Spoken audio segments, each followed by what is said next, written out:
Joining me now is the Ukrainian ambassador to the U.S., Oksana Markarova.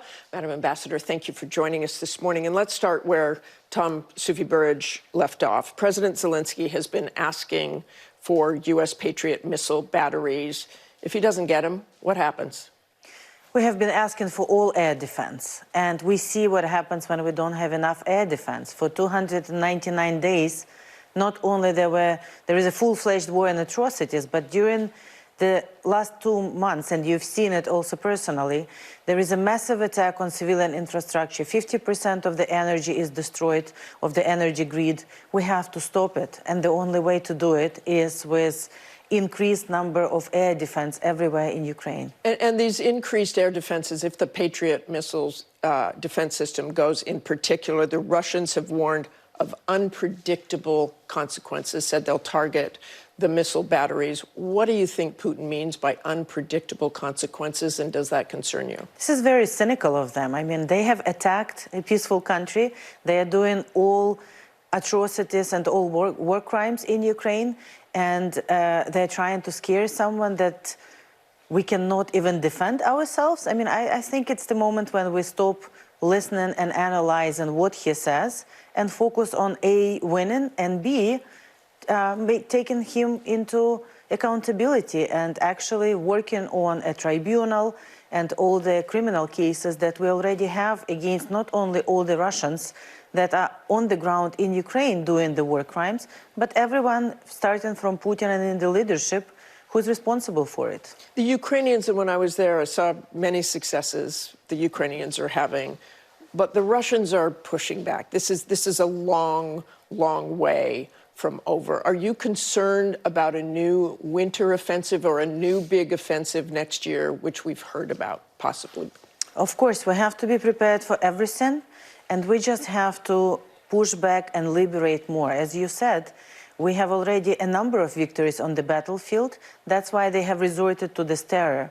But we just have to be proactive, and together with all of our friends and partners, and we are thankful for all the support that we are getting, to continue to stay the course, liberate the territories, and defend Ukraine. And what about Crimea? President Zelensky says you will take back Crimea. That seems like a clear red line for Vladimir Putin. How do you take back Crimea? Crimea is Ukraine. He illegally attacked us in 2014. He illegally took Crimea. Crimea is no different from any other But taking it back would be very, very difficult. Well, taking everything back is very, very difficult. Russia is a very large aggressor, is a nuclear terrorist state. They have nothing to do to be on our land since 2014. So everything is very difficult. And ultimately, we're paying a highest price for liberating our land and our people. But there is no other option, because we know what happens under Russian occupation. They are killing and torturing and destroying Ukrainians. On Tuesday, Belarus announced an unscheduled so-called emergency check of their army's readiness.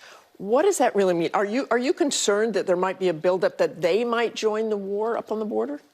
Well, they're Russia's ally. Since February 24th, they are not just Russian ally. The Russian troops that attacked Kiev or tried to take Kiev actually entered from Belarus. The rockets are launched from Belarus. They're training the soldiers which are engaged in war crimes in Ukraine. So in a sense, they already are on the Russian side attacking Ukraine.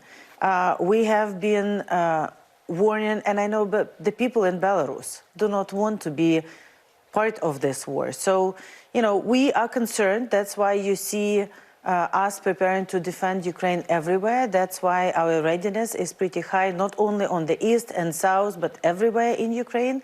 And hopefully, you know, they will be able to stay away at least from the direct involvement in this war and stop what they are doing already. And just finally, Congress approved $800 million for Ukraine assistance, security assistance over the next year. But as you know, many Republicans have signaled the U.S. aid for Ukraine will be under much bigger scrutiny. Are you concerned about that scrutiny?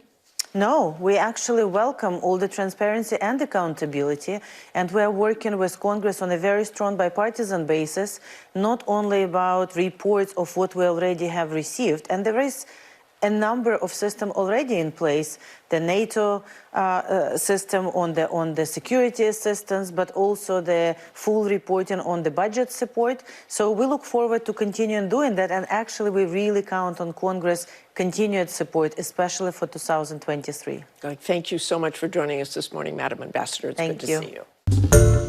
Hi, everyone. George Stephanopoulos here. Thanks for checking out the ABC News YouTube channel. If you'd like to get more videos, show highlights, and watch live event coverage, click on the right over here to subscribe to our channel. And don't forget to download the ABC News app for breaking news alerts. Thanks for watching.